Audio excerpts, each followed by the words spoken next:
kembali di channel Pembelajar. Hari ini aku hanya ingin sharing aja kepada kamu semua yang menjadi seorang guru ataupun orang tua juga pendamping belajar anak. Nah, kenapa saya ini kok mau sih belajar literasi dasar? Memang tujuannya apa? Sebenarnya ini karena yang pertama mungkin tuntutan profesi. Saya ini guru sekolah dasar dan sekarang memegang kelas 2.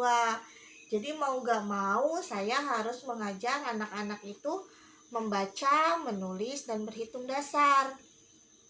Dan oleh karena itu saya ingin mempelajari tentang literasi dasar itu lebih mendalam, karena selain karena tuntutan itu tadi, saya juga ingin memiliki skill sebagai seorang guru. Jika menjadi guru yang biasa saja itu memang mudah ya, kita tinggal datang ke kelas mengajar seperti biasa tanpa terlalu berpikir tentang strategi, terlalu berpikir tentang metode ataupun alat peraga dan sebagainya, media dan sebagainya. Tapi kok saya nggak mau ya jadi guru yang biasa-biasa saja.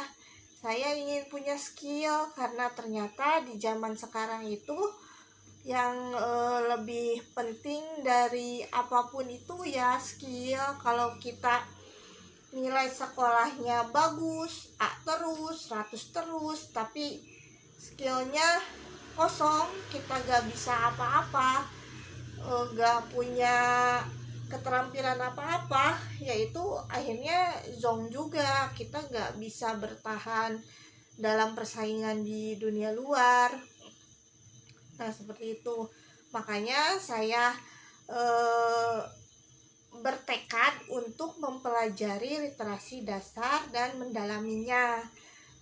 Memang sekarang belum apa-apa, karena saya juga kan baru berazam ya, baru meniatkan dan baru memulai dari nol untuk mempelajari literasi dasar itu. Tapi semoga kedepannya saya bisa menjadi expert di bidangnya, jadi punya keahlian gitu. Jadi kalau ditanya Ibu Nanda tuh guru apa? Ibu Nanda itu guru guru membaca dan menulis gitu. Jadi saya ingin dikenal sebagai sesuatu gitu. Makanya saya berusaha untuk mempelajari literasi dasar. Nah, hari ini apa yang saya dapatkan? Jeng jeng jeng jeng.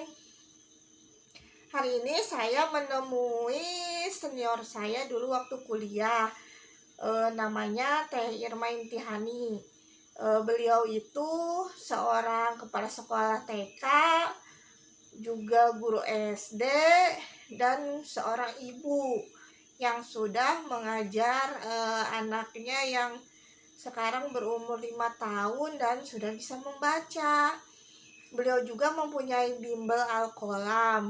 Jadi tadi saya berkunjung ke rumahnya untuk belajar tentang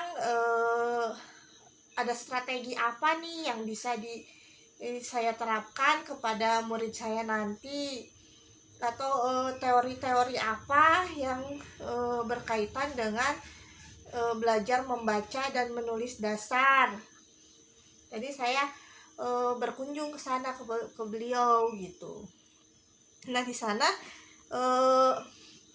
saya tidak hanya mendapatkan ilmu tentang teknik tentang mengajar membaca dan menulis dasar, karena menurut beliau tadi kan saya tanyanya konsultasinya untuk pembelajaran saya di SD di kelas 2, tapi karena beliaunya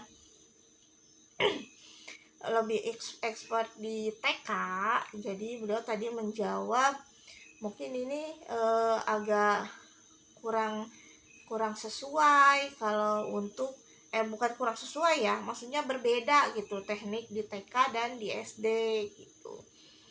Tadi cuman ada beberapa highlight yang saya garis bawahi dari pembelajaran tadi.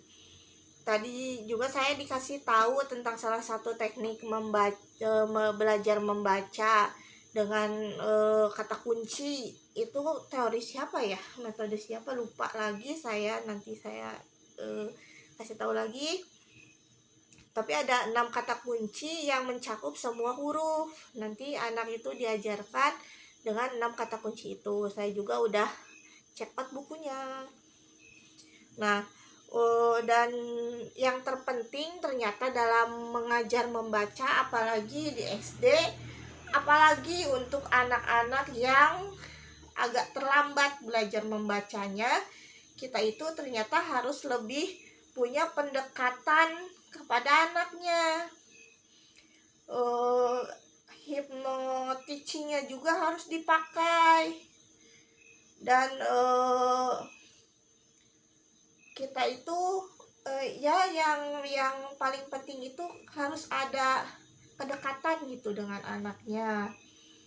Anak itu didekati, kemudian kan karena kalau biasanya kalau yang belum bisa membaca, apalagi di kelas 2, itu akan cenderung agak malas gitu karena kesulitan dalam membaca dan menulisnya. Kalau disuruh nulis, ibu susah gitu, karena emang dia kan belum bisa baca, jadi nulisnya juga hanya memindahkan huruf, dan itu sangat melelahkan bagi dia, pasti sangat melelahkan. Makanya mereka itu biasanya malas gitu. Tapi kita harus punya pendekatan kepada mereka. Juga selain hanya mendekatinya, kita juga harus memberikan sugesti-sugesti positif, seperti misalnya, Bu, aku gak bisa, coba dulu aja, kayak gitu. Tapi Bu capek, iya coba dulu aja. Tapi Bu ini banyak banget nulisnya, iya nak, coba dulu ya, sedikit dulu aja dicoba. Nah, itu adalah salah satu metode untuk memberikan sugesti kepada anak. Katanya tuh kita tuh jangan terlalu banyak kalimat penguatan, jangan terlalu banyak kalimat yang beragam kepada anak. Cukup satu kalimat tapi diulang-ulang. Kayak tadi misalnya, anak mengeluh susah, kita kuatkan dengan kalimat, dicoba dulu ya nak. Nah, kata dicoba dulu tuh terus-terusan diulang sampai anak itu dalam bawah sadarnya tuh tertanam, oh kalau susah itu harus dicoba dulu, kalau capek itu harus tetap dicoba, kalau saya malas itu harus tetap mencoba gitu. Nah, itu yang saya dapatkan tadi, yang sangat menarik ya. Tadi pembelajaran yang saya dapat itu yaitu memberikan sugesti kepada anak dengan menggunakan satu kalimat yang berulang-ulang. Dan selain itu, anak juga harus diringankan bebannya. Maksudnya apa diringankan bebannya? Karena mereka itu kan untuk belajar membaca itu sulit. Mereka menganggap itu sulit, menganggap itu berat. Nah, kita coba, ini nggak berat kok, ini nggak sulit kok, mudah, sok dicoba gitu. Nggak sulit kok, coba dulu aja misalnya. Nah, setelah mereka berhasil menyelesaikan tulisannya misalnya, berikan juga penguatan ulang. Tuh kan benar, gak sulit kan gitu misalnya tuh. Jadi anak tuh dikuatkan dan juga diringankan bebannya.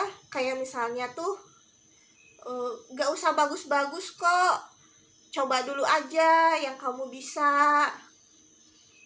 Kamu coba dulu ya, gak perlu sempurna, gak perlu bagus, yang penting selesai. Misalnya selesai 2 baris ini, selesai 1 baris ini gitu. Jadi anak itu nggak ngerasa berat, nggak ngerasa terbebani gitu untuk belajar. Nah, seperti itu. Oke. Jadi untuk mungkin untuk teori teknik literasi dasarnya untuk hari ini nggak terlalu belum ya, bukan nggak terlalu banyak, belum dapat saya jelaskan. Tapi untuk eh, pendekatan kepada anaknya tadi saya dapat banget gitu, bahwa untuk mengajari anak membaca itu kita harus punya kedekatan emosional dengan anak. Jadi anak itu dikuatkan, diberi sugesti-sugesti positif dengan satu kalimat yang berulang-ulang, dan diringankan juga beban belajarnya. Bukan berarti diringankan ya udah kamu sedikit aja, bukan gitu, tapi diberikan sugesti bahwa dia itu gak perlu sempurna untuk belajar gitu. Oke, sekian dulu dari saya di channel pembelajar ini. Tetap ikuti perkembangan belajar literasi dasar bersama saya di channel ini. Oke, jangan lupa subscribe di YouTube. Oke, bye-bye.